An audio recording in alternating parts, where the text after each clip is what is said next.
దెబ్బ కొడితేనే లొంగేది, కొవ్వు కరిగితేనే లోబడేది. లేకపోతే వినరు మనుషులు. ఏం చేద్దాం?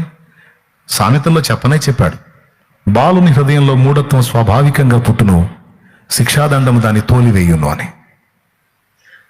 దెబ్బ కొట్టకపోతే మాట వినే టైపు కాదు మనం.